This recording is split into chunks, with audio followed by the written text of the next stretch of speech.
Bismillahirrahmanirrahim. Alhamdulillahirabbil alamin.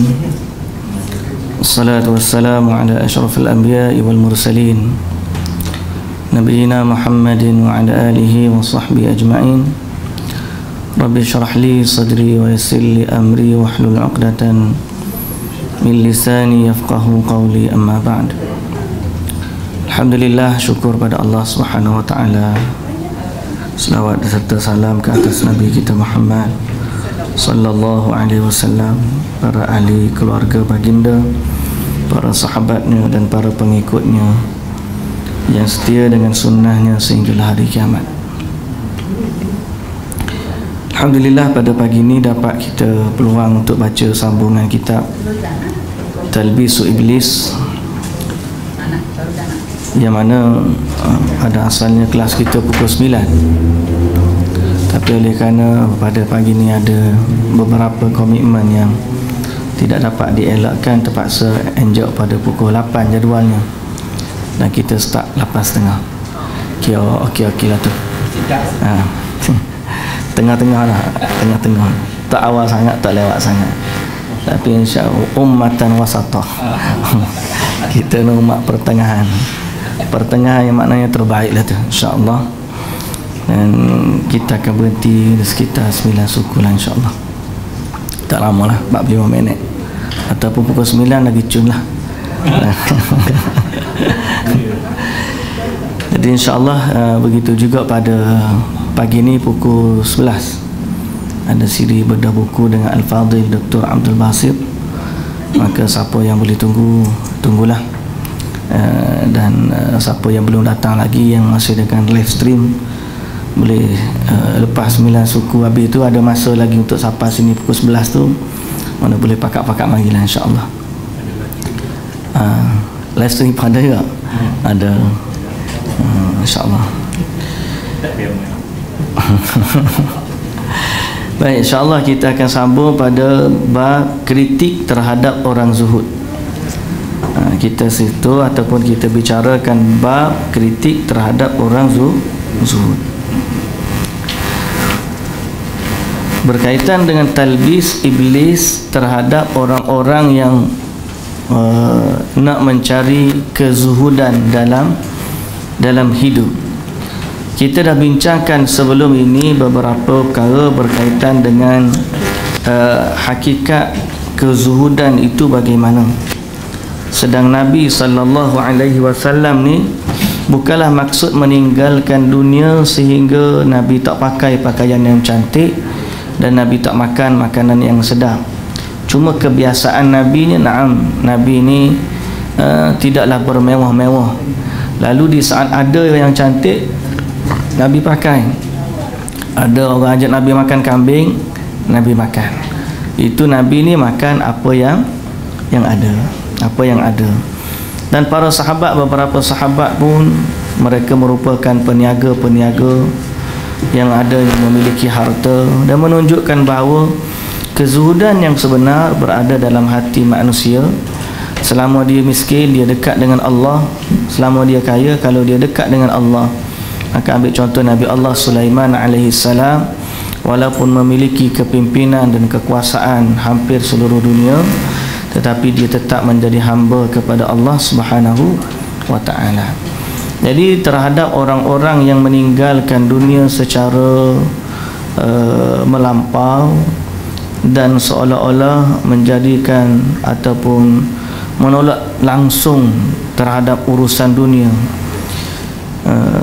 seperti mana mereka bersendirian di gunung-gunung, bertapa di gua-gua sehingga tidak bercampur dengan manusia, maka terdapat kritik para ulama terhadap mereka. Jadi kita baca apa yang disebut terhadap ataupun kritikan terhadap orang yang zuhud. Beberapa Muslim yang mengaku zuhud terbiasa sehingga seperti makanan pokoknya menjadi membengkam, mendekam di masjid, di tempat perkumpulan para sufi ataupun di pergunungan. Jadi sehingga mereka ni kerja dia duduk di masjid, atau duduk dalam kelompok dia saja, ataupun duduk di pergunungan bertapa, dan dia namakan perkara tersebut sebagai zuhud.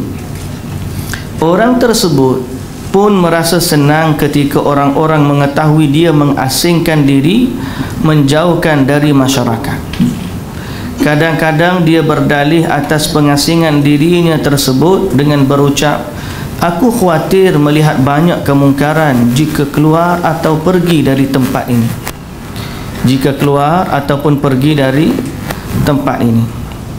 Padahal tindakan menyendiri itu dia lakukan dengan berbagai motif yang subjektif. Di antara motif yang dapat kita kemukakan di sini ada 3. Yang pertama, kerana dia rasa dia lebih baik daripada orang lain, dan orang lain tu ahli maksiat, sehingga tak layak untuk bercampur dengan mereka. Tak layak untuk bercampur dengan mereka. Ini satu. Kadang-kadang merasakan diri itu bagus sehingga tak nak berkawan dengan orang, adalah bertentangan dengan sifat Nabi sallallahu alaihi wasallam. Beberapa hari yang lepas saya duduk dengan Syekh Abdul Rahman Al-Ghannam. Dulu dia pernah menjadi mulhaq ad-dini atau mustasyar Islami di bawah kedutaan Arab Saudi di Kuala Lumpur selama 12 tahun. Tapi lama dah dia balik dah ke Arab Saudi, cuma dia datang di sini sempena dengan conference kita baru ni. Jadi dia menceritakan tentang sikap segelintir orang yang mana ada dalam masyarakat Arab, masyarakat Nusantara, sebahagian daripada kumpulan orang yang mendakwa diri mereka ahli ilmu, yang sibuk melabel-labelkan orang. So dia kata golongan-golongan ni okey lah, let's see, kalau benar pun orang tu ahli bid'ah, tapi sifat dia kerja, ni ahli bid'ah, ni tak betul, ni salah, ni tu. Lalu dia kata okey, kita terima, lepas label tu pun nak agak apa pula. Kerja dia hanya mengklasifikasikan orang. Sepatutnya tidak begitu. Nabi SAW, sifat Nabi ni bukan datang untuk melabel. Kalau Nabi nak datang label, mudah je. Abu Jahal, ahli neraka. Abu Lahab, ahli neraka. Ni cerita, lepas tu settle kerja Nabi. Tidak. Nabi SAW bila melihat orang yang mana belum beriman, dalam dirinya nak tarik orang tu, menyelamatkan mereka dari azab Allah Azza wa Jalla. Sifat orang yang ada ilmu ataupun sifat orang yang zuhud bukanlah dia, aku ni orang baik, dia orang jahat, lalu tak perlu bercampur dengan dia. Tidak. Sifat orang yang berilmu dan juga zuhud, bila dilihat orang buat tak betul, dia dalam hatinya adalah untuk menyelamatkan orang tersebut dan mengembalikan dia kepada petunjuk Allah dan Rasul. Lalu macam mana kalau dia ni tak bercampur dengan orang? Aku dah baik, orang jahat, biarlah aku bersendiri. Maka orang yang zuhud menganggap kezuhudan itu menyendiri, dia bertentangan dengan akhlak yang ada pada Nabi sallallahu alaihi wasallam. Kalau kira para sahabat lepas Nabi wafat cukup duduk di Madinah, jaga keimanan mereka, malah Nabi sallallahu alaihi wasallam pun suruh duduk mati di Madinah. Man istata'a an yamuta fil Madinah falyaf'al. Siapa yang mampu duduk Madinah sampai mati, maka duduklah.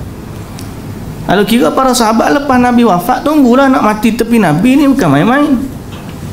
Tapi dah mereka faham maksud risalah Nabi itu adalah untuk disampaikan kepada masyarakat atau rahmatan lil alamin. Jadi mereka keluar daripada Madinah, pergi ke Syam, pergi ke Baghdad, pergi ke Yaman, duduk di Mesir. Tujuan apa? Menyampaikan cahaya risalah. Jadi mereka bercampur dengan orang, maka terbatallah atau terdakwalah, berlakulah kritik yang pertama terhadap orang-orang yang menyatakan zuhud adalah mengasingkan diri. Sedang Nabi dan para sahabat tidak begitu. Nabi kan kita baca sejarah Nabi, sirah Nabi, ada sirah dengan kanak-kanak. Ada seorang budak perempuan kecil tarik tangan Nabi, minta Nabi bantu hajat dia. Nabi ikut jadi gimana? Tu kanak-kanak dengan orang tua, dengan sahabat-sahabat, dengan orang sakit. perang lagi, takbir negara lagi, macam-macam kerja Nabi SAW. Dan itu tak akan berlaku kalau Nabi ni bersendiri dalam Gua Hira sampailah Nabi wafat. Sebab tu lepas dapat wahyu Gua Hira, Nabi tu turun. Bila Allah Ta'ala suruh anzir ashiratakal aqrabin, Nabi pun berdakwah dalam masyarakat dan tidak lagi kembali duduk dalam gua. Kedua, boleh jadi mereka bersendiri lantaran khawatir jika orang lalai dalam memberikan layanan dan penghormatan kepadanya. Sebenarnya kalau dia duduk dalam kelompok dia, orang hormat. Kalau di luar daripada kelompok dia, orang tak hormat. Jadi dia tak suka duduk dalam kelompok luar daripada kelompok dia. Yang ketiga, demi menjaga kekuasaan dan kepimpinan atas beberapa orang. Sebab bergaul dengan banyak orang boleh melenyapkan semua dominasi itu, sementara dia ingin selalu mendapat pujian dari mereka. Jadi kalau dia tinggal ni pengikut-pengikut dia ni, lama-lama tak ikutlah dia ni, dia cari ustaz lain pula contohnya. Jadi dia duduk dengan kelompok dia je, sehingga dia boleh kekal sebagai mendominasi kelompok tersebut. Mungkin juga dia bermaksud menutup aib, keburukan dan kebodohan diri agar tidak diketahui oleh orang lain, atau suka dikunjungi namun tidak mahu berkunjung. Boleh jadi pula kerana senang didatangi penguasa, atau bahagia sebab orang berkumpul di pintu rumahnya dan akan mencium tangannya. Bahaya, banyak fitnah yang timbul dengan mengasingkan diri, padahal dia dimaklumi tidak menjenguk orang sakit, tidak menguruskan jenazah. Lantas murid-murid berkata, maafkanlah syekh kami kerana itulah kebiasaan dia. Dia ni jenis tak capa dengan orang, sebab jaga ilmu dia. Anak murid pun tolong backup tok guru. Nah, jadi bertambahlah fitnah di atas fitnah. Tidak sebab kebiasaan tersebut bertentangan dengan syariat. Tak boleh begitu. Sebab kebiasaan itu bertentangan dengan syariat. Orang seperti dia ketika merasa lapar, tidak ada seorang yang dapat membeli makanan, justru lebih memilih tetap lapar agar tidak keluar rumah untuk membeli sendiri sesuatu yang boleh menganjal perutnya. Jenis lagu ni kalau tak ada orang tolong beli, memang lapar dah dia, pasal sanggup tak keluar rumah. Kerana menurutnya hal itu menurunkan wibawa akibat berjalan bersama orang awam. Andai kata dia keluar dari tempat pengasingannya serta membeli sendiri barang yang diperlukannya, nescaya ketenarannya hilang. Dengan demikian, dia mengkhianati motivasi memelihara kekuasaan yang ada dalam batin. Bagi tadi kita sebut tentang kalau orang alim dulu tak pergi ke pasar-pasar.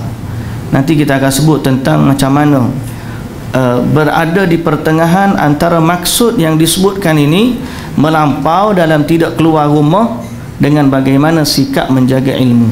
Ada disebutkan juga dalam kitab ini. Dia kata ada orang yang memang sampai tak keluar, tak pergi ke pasar, tak beli makanan sendiri, tak keluar daripada rumah kerana menjaga uzlahnya. Dia panggil sebut uzlah ataupun bersendiri ataupun khalwahnya. Padahal Rasulullah SAW biasa berjalan ke pasar, membeli barang keperluan yang baginda perlu, malah membawa barang dia sendiri.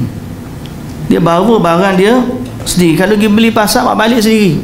Itu Rasulullah SAW. Abu Bakar As-Siddiq juga memanggul pakaian atau bawa kain di atas bahunya, melakukan sendiri transaksi jual beli dengan orang-orang. Abdullah bin Hanzalah menceritakan, satu hari Abdullah bin Salam melintas seraya membawa seikat kayu bakar di atas kepalanya. Dia junjung kayu bakar, kayu api lah. Kayu bakar tu kayu api. Okey. Melihat pemandangan seperti itu, orang-orang pun bertanya kepadanya, untuk apa engkau berbuat demikian sedangkan Allah sudah memberi engkau kecukupan rezeki? Abdullah menjawab, dengan berbuat seperti ini aku berharap boleh menepis sifat sombong dalam hati. Kerana aku pernah mendengar Rasulullah SAW bersabda, tidak akan masuk syurga seorang hamba yang di dalam hatinya terdapat kesombongan meskipun seberat biji sawi. meskipun seberat biji sawi. Penulis berkata, siapa dia penulis? Ibnul Jauzi lah, penulis kitab ini. Qultu, dia kata, keluar rumah untuk membeli sesuatu keperluan pribadi atau melakukan hal sejenis yang dinilai memalukan seperti yang dikemukakan di atas, sebenarnya menjadi kebiasaan para ulama salaf. Namun kebiasaan tersebut kini berubah, sebagaimana halnya keadaan serta cara berpakaian yang mengalami perubahan. Maka dari itu aku rasa, yakni pada pendapat aku, seorang alim tidak perlu keluar rumah untuk membeli barang yang diperlukannya. Sebab apa? Itu pandangan dia, zaman dia ni. Dia kata pasalnya pekerjaan seperti ini dapat menghapus cahaya ilmu dan menimbulkan kesan negatif di hadapan atau bagi orang-orang yang jahil yang minimum pemahaman agamanya. Sedang cahaya ilmu dan kehormatan pribadi seorang alim adalah perkara yang dianjurkan. Sebab ada beza pasar zaman Nabi dengan pasar zaman dia. Zaman dulu kalau pergi ke pasar, setakat masalah maksud beli je, beli makanan kemudian dapatkan makanan. Sekarang ni kita bukan isu masalah pergi beli tu. Masalah pergi beli tak apa, tak ada masalah. Tapi bila ke pasar, zaman sekarang ni fitnah, ya Allah. Zaman dia sebut ni. Zaman kita kalau pergi supermarket, oh ya pun, oh lah semua orang tahu berlaku. Kita pun kadang-kadang pergi juga supermarket ni. Zaman kita lah ni. Tapi nak sebut apa? Contohlah, tengok ada supermarket yang kita pergi. Kalau supermarket tu jenis yang biasa, barang banyak lah. Satu, kalau barang banyak, fitnah orang. Pakaian tu Masya Allah. Nah, yang kedua, fitnah lagu. Zaman kita ni Allah baru sedang molek pula bunyi macam tahu-tahu je. Synchronize molek dia. Bagus tu. Gi sampai market keluar, gi supermarket, lagu dia, ya Allah. Kadang-kadang kita pun sakit kepala dengar. Sebab tu zaman tu orang alim tak keluar, bukan sebab tak nak menguruskan diri, tapi sebab fitnah yang ada terlalu besar di luar. Zaman tu, zaman kita, kalau dia dulu zaman kita tak tahu nak kata apa. Betul tak? Jadi sekarang ni dia kata di sini bukan masalah tak nak beli barang keperluan diri, tapi sebab di pasar zaman dia tak sesuai dengan sifat seorang alim. Itu maksud dia, sifat tu. Jadi kalau nak pergi ke pasar, cari pasar-pasar yang mana, pasar-pasar yang tidak ada fitnah yang banyak. Tapi sekarang ni tak payah tu. Pertama-tama duduk di Kuala Lumpur pula kena beli online. Atau beli sayur online. Bagi sayur orang maya tak kat rumah. Dan ni beli boleh ke? Nah, boleh dalam ni. Boleh pilih sayur segar tak segar apa. Kita telefon dia. Tesco pun ada dah. Tesco siap hantar. Manakala orang dari sudut nak menjaga, dia bukan masalah tak nak menguruskan diri, tapi masalahnya fitnah yang ada terlalu besar. Jadi kita tengok, kalau seorang tu dia tak pergi pasal apa, dia malah menguruskan dirinya sebab dia rasa dia ni orang zuhud gini, maka itu bertentangan dengan syariat. Tapi kalau dia tak pergi itu sebab dia bimbang kepada fitnah yang ada terlalu besar, bukan masalahnya tak nak menguruskan diri sendiri sebab tak ada pengikut nak suruh beli dan sebagainya macam-macam. Kalau begitu, pada Ibnul Jauzi, menjaga kehormatan ilmu lebih penting daripada keluar ke pasar. Okey, itu yang kita sebut pagi tadi tentang bab khawarim al-muru'ah, pencalar maruah seorang ulama. Menjaga hati mereka agar tetap hormat kepada seorang alim dalam kes seperti ini boleh mengarahkan si alim pada perbuatan riak. Bahaya juga kadang-kadang boleh sampai kepada peringkat riak. Namun melakukan upaya yang lebih menjamin terpeliharanya wibawa ilmu dan sang ulama dalam hati masyarakat tidaklah terlarang. Dengan kata lain, tidak semua yang ada atau yang dibiasakan ya pada generasi salaf, yang berkaitan dengan adat kebiasaan mereka yang tidak membuat hati orang awam berubah pada saat itu, harus dilakukan pada saat ini. Zaman tu kalau para sahabat, para ulama pergi duduk ke pasar, mungkin tak ada masalah. Tapi zaman lah ni kalau orang tengok, ustaz pun duduk sini juga, dia mencalar ilmu, maka di saat itu mereka kata tidak patut dan tidak layak ilmu berada di tempat-tempat sedemikian. Al-Auza'i rahmatullahi alaih berkata, dulu kami biasa tertawa dan bercanda. Dulu kami biasa ya duk gelak ketawa, duk bergurau. Tetapi setelah menjadi figure teladan, contoh teladan, orang semua tengok belaka, kami menilai hal-hal semacam itu tidak lagi patut dilakukan. Sebelumnya kami pernah sebutkan riwayat dari Ibrahim bin Adham. Pada satu ketika anak murid dia bergurau, lalu seorang mengetuk pintu rumah dia. Ibrahim menyuruh mereka diam dan tenang. Mereka lantas berkata kepada Ibrahim, apakah anda mengajari kami agar riak? Takkanlah, biarlah kita ketawa, takkanlah no. Sebab orang mari kita nak diam, tu riak namanya. Okey, Ibrahim kata, aku hanya tidak suka apabila Allah didurhakai sebab kalian. Apa makna Allah didurhakai? Orang tak ambil ilmu disebabkan ketawanya kalian. Orang tak taat kepada Allah sebab tengok kalian begitu, orang lari daripada agama. Ini juga saya sebut pagi tadi tentang masalah ubur ilmu, cahaya ilmu terpadam disebabkan akhlak dan perilaku seorang pembawanya.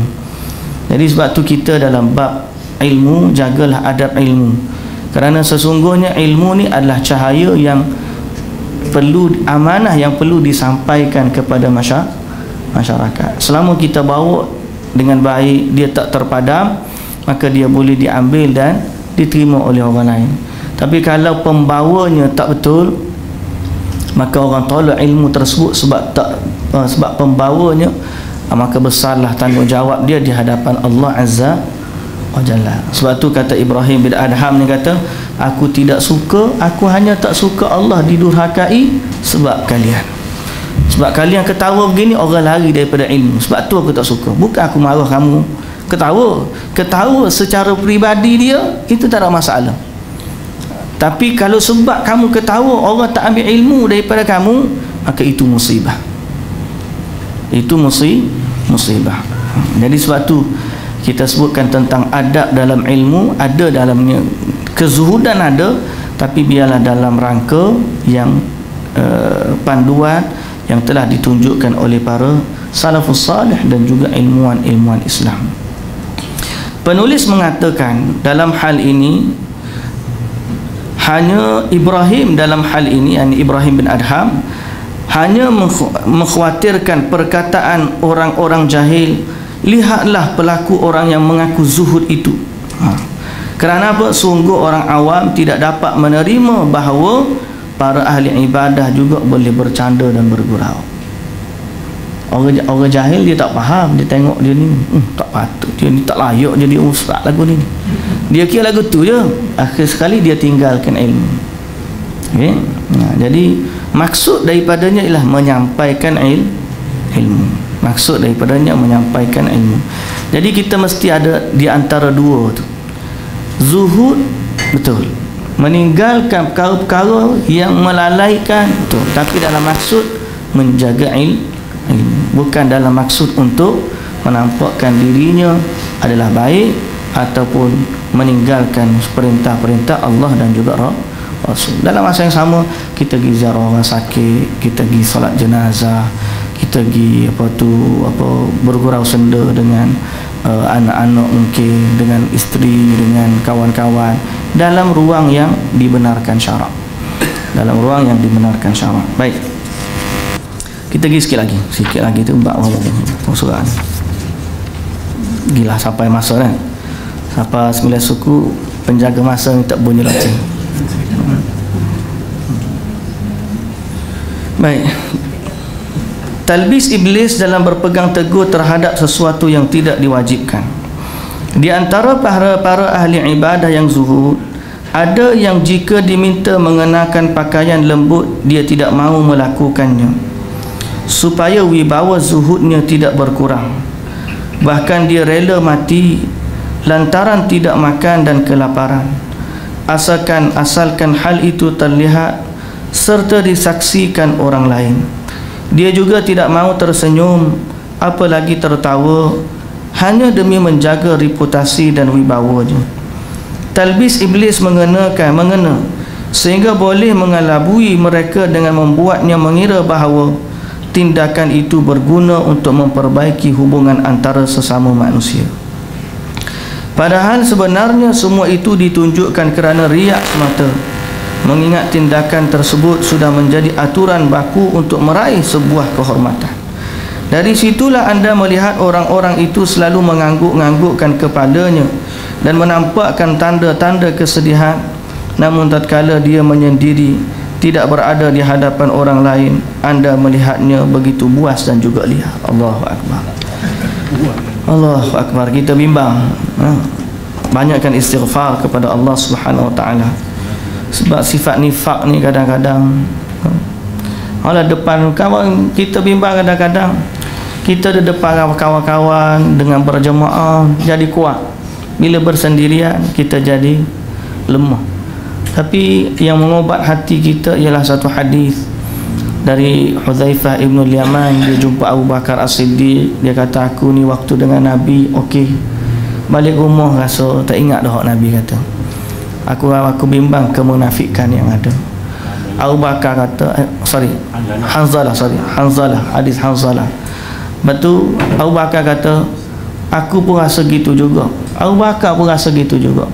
Maka Hanzalah dengan Abu Bakar ni pergi jumpa Nabi sallallahu alaihi wasallam, bagi tahu.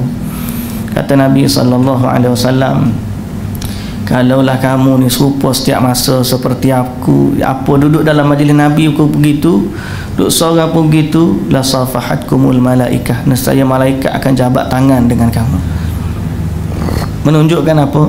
Kebiasaan manusia begitu. Cuma kita mesti sedar bahawa sifat itu bukanlah sifat yang baik.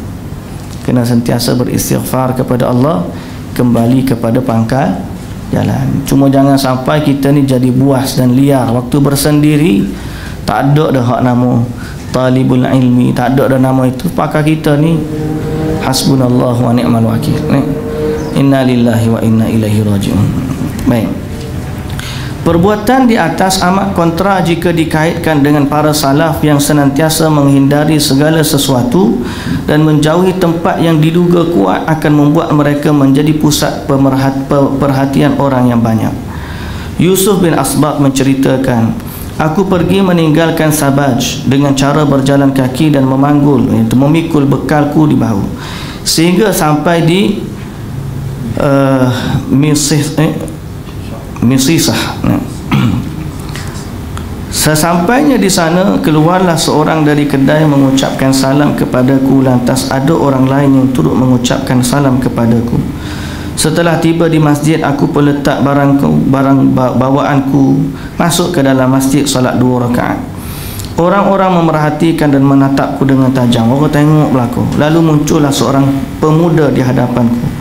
Aku tanya dalam hati, seberapa lama hatiku dapat bertahan dari kondisi ini? Maka aku segera mengambil barang bawaanku kembali ke Sabaj dengan cucuran keringat dan kesusahan peribadi. Sungguh aku tidak sempat mengoreksi ataupun mengcek hatiku selama 2 tahun. Selama 2 tahun dibimbangi kan. Dia kalau orang kena, dia pun rasa susah hati. Kita ni kalau orang kena, berapa like yang aku dapat, berapa share, rasa seronok. Makin banyak share, makin seronok. Makin dapat like, makin seronok. Padahal mereka berusaha untuk tidak menzahirkan diri. Itu orang zuhud. Ada pula orang yang zuhud mengenakan pakaian robek tanpa dijahit, tanpa merapikan serban yang dikenakan, dan tidak menyisir janggut untuk memperlihatkan bahawa dia tidak berhasrat kepada hal duniawi. Ini pun termasuk pintu riak, meskipun yang bersangkutan benar dalam berpaling dari ambisi diri. Pertanyaan senada pernah ditanyakan terhadap Daud At-Tai, tidakkah engkau menyisir janggutmu? Dia menjawab, aku sibuk dengan aktiviti lain sehingga tidak sempat menguruskannya. Perlu diketahui, Daud At-Tai ini telah menempuh jalan yang menyimpang Sungguh jalan yang ditempuh Rasulullah SAW dan para sahabat tidak seperti itu. Jadi ada orang siapa zuhud tu tak sempat mengurusi diri sendiri. Siapa kata apa, kenapa tak urus? Tak ada masa. Sibuk dengan zikir dan ibadat. Jawapan dia bertentangan dengan peribadi Nabi. Nabi SAW menyikat rambutnya, memakai minyak rambut, memakai wangian, padahal baginda adalah manusia paling sibuk dengan urusan akhirat. Allahu Akbar. Abu Bakar bin Umar mengecat rambutnya dengan daun inai, mana pakai inai lah, dan katam, sejenis tanaman, meskipun keduanya adalah para sahabat yang paling takut kepada Allah dan paling zuhud. Maka sesiapa pun yang mendakwa satu tingkatan yang melebihi sunnah dan amalan orang-orang besar umat ini, tidaklah perlu dia digubris atau dipedulikan. Gubris tu apa? Dipedulikan. Janganlah. Atau dipedulikan. Tak payah layan lah. Tak perlu dikisahkan, tak perlu diambil kisah dan tak perlu peduli. Di antara orang zuhud ada yang terus-menerus diam dan mengucilkan dirinya dari keluarga, sehingga secara tidak langsung tanpa disedari dia sudah menyakiti mereka dengan akhlak buruk dan tertutup ini. Dia merupakan sabda Nabi SAW, inna li ahlika alaika haqqa. Ini perkataan Salman Al-Farisi kepada sabda Abu Dhar ke siapa? Yang mana Nabi SAW sebut sadaqa Salman. Nabi mengiyakan dia. Sesungguhnya kepada keluargamu juga punya hak yang wajib ke atas dirimu, ada hak. Sesungguhnya inna li ahlika alaika haqqa, ke atas dirimu ada hak, ke atas keluargamu ada hak, ataupun ke atas Allah ada hak, atas keluargamu ada hak, dan atas dirimu juga ada hak. Perkataan hadis Nabi SAW. Sesungguhnya Rasulullah SAW juga bergurau dan bermain-main dengan anak-anak, berbincang dengan isteri, berlumba lari dengan Aisyah, dan memperhatikan berbagai akhlak lembut dan mulia selainnya. Namun si zuhud palsu membuat istrinya seperti janda, membuat anaknya seperti yatim, kerana dia selalu menjauh dari keluarga dan memperlihatkan akhlak yang tidak baik terhadap mereka. Jadi zuhud gitu, zuhud palsu. Zuhud palsu. Dengan isteri tak rasa ada suami, anak tak rasa ada ayah, orang lain pun tak rasa. Pasal apa?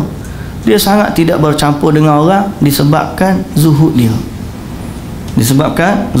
Kalau zuhud sebegini, palsu. Bahaya ni. Semua itu terjadi kerana dia menganggap bergaul bersama keluarga dapat menghalangi akhirat. Dia tidak sedar kerana ilmunya yang kurang bahawa sikap baik terhadap keluarga membantu diri mencapai ukhrawi. Disebutkan dalam As-Sahihain bahawa Nabi SAW bersabda kepada Jabir, halla tazawwajta bikran tula'ibuha wa tula'ibuka. Mengapa tidak kamu menikahi gadis perawan, itu anak dara, agar kamu bermain dengannya dan dapat bercanda dengannya. Maknanya bergurau senda. Sebab kalau yang budak ni dia banyak gurau senda, bererti Nabi SAW memerintahkan sahabat bergurau senda dengan ahli keluarga. Nabi SAW lumba lari dengan Aisyah radhiyallahu anha. Tengok, tak ada kat kepala senyum ya. Baik, atuk kena banyak gurau tu, pani kena lumba lari. Boleh tak? Boleh tak? Dia kalah. Kena apa dah? Jangan berbini dia. Alah, sama-sama dah, sama-sama. Lumba lagi. Kita tengok depan tu, jangan jarak jauh. 10 meter, 20 meter okeylah. Kalau lebih tu takut apa tu? Garisan penamak dia tu kat ambulans sudah.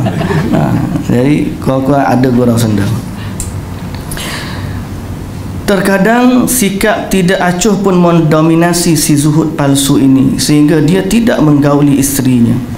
Akibatnya dia mengabaikan kewajipan hanya kerana mengerjakan amal nafilah sunnah. Sungguh sikap demikian tidak baik. Ada orang yang zuhud yang kagum ketika mengamati amal perbuatan dirinya sendiri.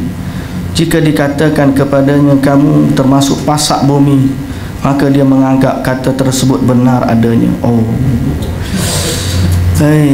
bahaya. Talbis ni semua iblis mari. Mari iblis orang kata, kamu ni kalau tak ada kamu, ya tak tahulah apa jadi dah dengan orang kat sini. Oh, dia pun dalam hati, oh tengok tu, betul tu orang kata. Iblis pun mari pacok dalam hati dia. Akhir sekali dia pun menganggap betul juga orang tu kata. Di antara mereka ada juga yang menantikan munculnya karamah di dalam diri, sehingga selalu terbayang di benaknya ketika mendekati air dia dapat berjalan di atasnya. Orang tengok air berasa nak jalan atas air. Tengok dengar cerita orang soleh, aku kalau boleh lagu tu hebat, boleh terbang. Saya kata mudah je. Kalau nak terbang pergi cari air Asia, terbang naik di atas udara. Dan ni mudah je, ambil tiket agak pergi ya boleh lah. Namun ketika dia mengalami satu kesulitan lalu berdoa dan doanya tidak dikabulkan, maka dalam hatinya dia marah. Dia sama dengan seorang buruh yang tengah meminta upah atas pekerjaannya. Dia harap semua balasan daripada perbuatannya secara langsung. Aku ni banyak dah amal soleh ni, tak ada karamah lagi. Dia mari gitu dalam hati dia, mari rasa gitu. Jika orang ini dikurniai pemahaman yang mendalam dan dia menyedari bahawa dirinya hanya seorang hamba sahaya, tidak berhak mengungkit amalannya. Seandainya dia melihat taufik yang dikurniakan terhadap dirinya sehingga dapat melakukan satu amal soleh, tentu dia sedar akan keharusan bersyukur di atasnya, lalu khawatir dirinya ceroboh ataupun tergelincir dalam melaksanakan amalan tersebut. Ini sebenarnya kita ni pada syukur dengan hidayah Allah pada dah. Kalau Allah Ta'ala tak bagi kenikmatan yang banyak atas dunia ni, sakit dan sebagainya banyak, kita kata selama Allah bagi hidayah petunjuk kepada kita tu pun syukur, alhamdulillah.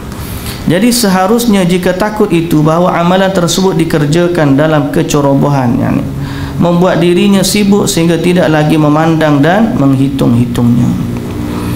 Hal itu sebagaimana yang pernah ditegaskan Rabi'ah, aku memohon ampun kepada Allah atas kurangnya kejujuranku dalam setiap ucapan.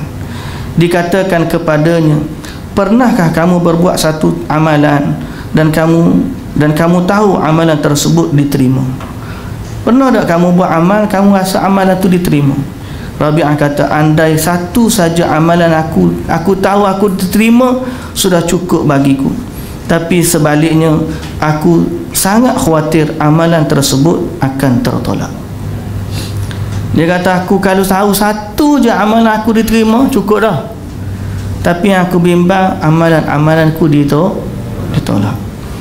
Salah satu tipu daya iblis yang merasuk ke dalam diri orang zuhud akibat minimumnya ilmu mereka adalah mereka beramal berdasarkan kenyataan yang dihadapi tanpa memperhatikan penjelasan fuqaha. Ini talbis iblis.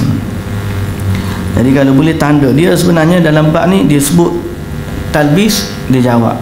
Sebut talbis, dia jawab. Mana kita tanda yang talbis tu, kita jawab. Jawapan dia mana? Talbis dia mana? Jawapan dia mana? Sejak daripada asal tadi. Kalau kita tengok muka surat, cuba tanda tanda. Okey, talbis iblis, tajuk dia berpegang teguh terhadap sesuatu yang tidak diwajibkan. Okey, di antara tu mula-mula tu talbis. Tulislah 3 tanda ni talbis ataupun tanda. Okey. Jadi jawapannya, padahal sebenarnya ditunjukkan kerana riak semata, mengingat tindakan tersebut sudah menjadi aturan baku untuk meraih sebuah kehormatan. Dari situ anda dapat melihat perbuatan tersebut amat kontra. Situ bermula jawapannya. Itu jawapan juga. Perbuatan di atas amat kontra. Kemudian perenggan yang ketiga, ada pula orang zuhud mengenakan pakaian robek. Tu talbis. Okey. Jawapannya, ini termasuk riak. Sebab Nabi SAW menyisir rambut, memakai minyak rambut, Abu Bakar dan sebagainya. Perenggan yang seterusnya, muka surat 211. Di antara orang zuhud ada yang terus menerus diam. Muka surat 211. Tak sama buku kita 211. Ataupun yang selepas itu, di antara orang zuhud ada yang terus menerus diam dan memencilkan diri dari keluarga. Jumpa? Ada. Itu adalah talbisnya. Jawapan padanya, dia lupa sabda Nabi SAW bahawa Rasulullah juga bergurau, bermain-main dengan anak dan juga isteri. Itu jawapan dia. Okey. Kemudian yang seterusnya, ada juga orang yang zuhud kagum terhadap amal dirinya sendiri. Maka jawapan dia selepas itu, ataupun ada juga orang yang menanti munculnya karamah, itu juga talbis. Cuba. Jadi jawapan tersebut, jika orang ini, itu jawapan dia. Hal ini seperti perkataan ditegaskan Rabi'ah, itu juga masih lagi jawapan. Kemudian salah satu daripada tipu daya iblis, itu talbis yang lain pula. Mana beberapa talbis dan diiringi dengan jawapan dia.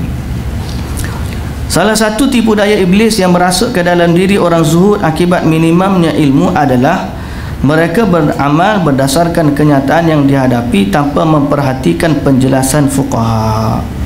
Apa ni? Mereka kira beramal je tanpa ilmu.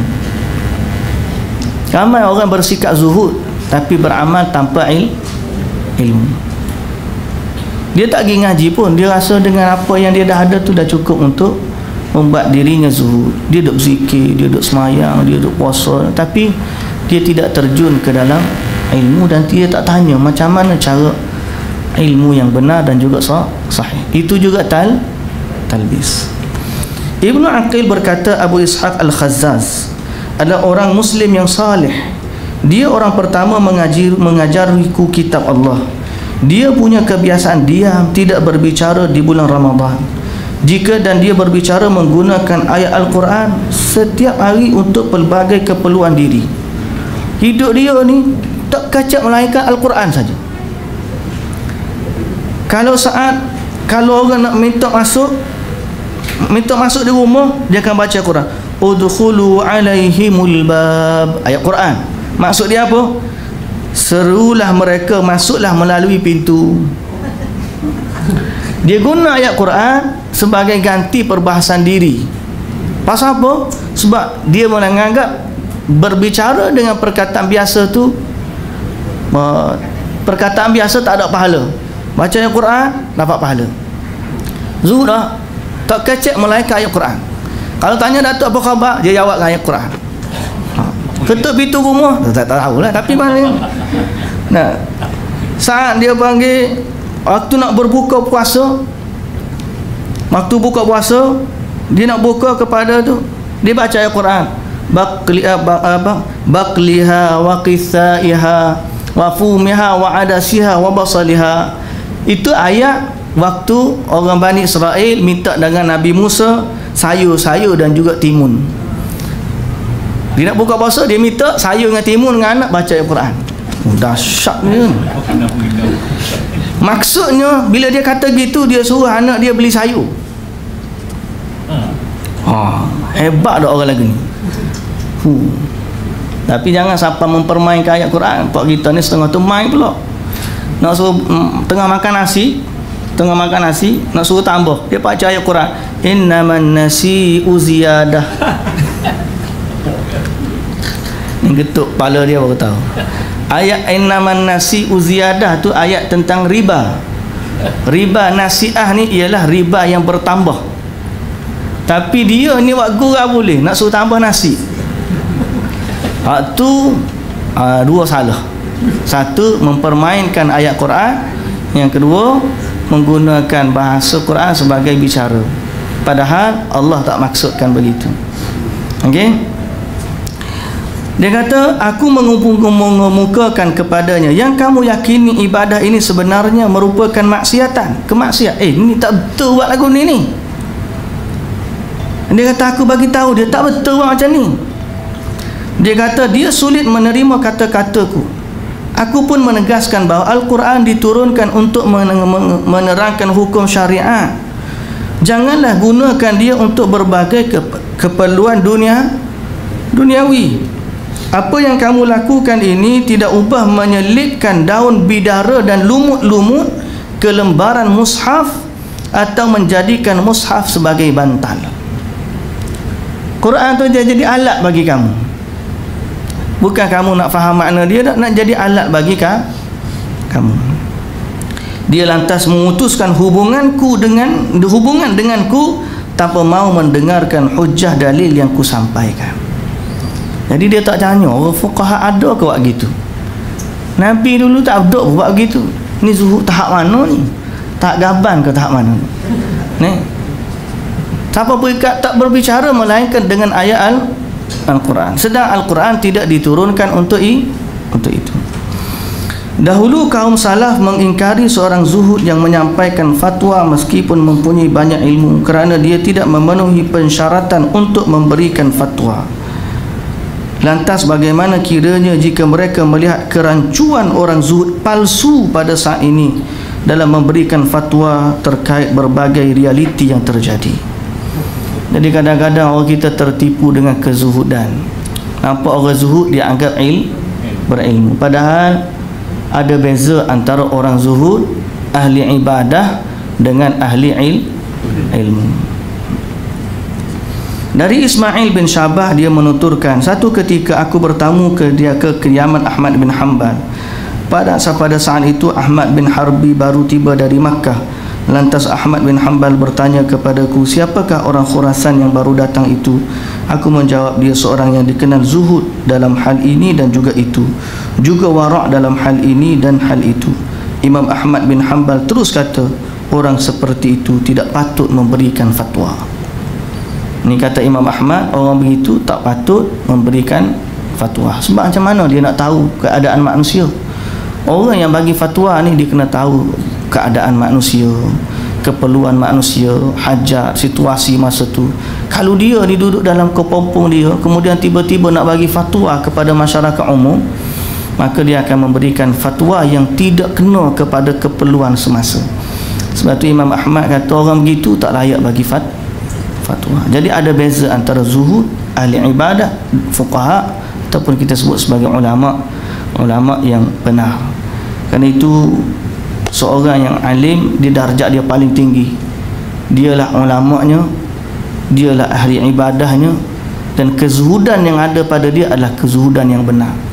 Tapi kalau orang mari daripada bawah mencari jalan zuhud tanpa merujuk kepada ahli ulama atau tanpa merujuk kepada fuqaha, tanpa merujuk kepada ahli ilmu, dia akan berada dalam kezuhudan yang tidak berpaksikan kepada ajaran yang benar.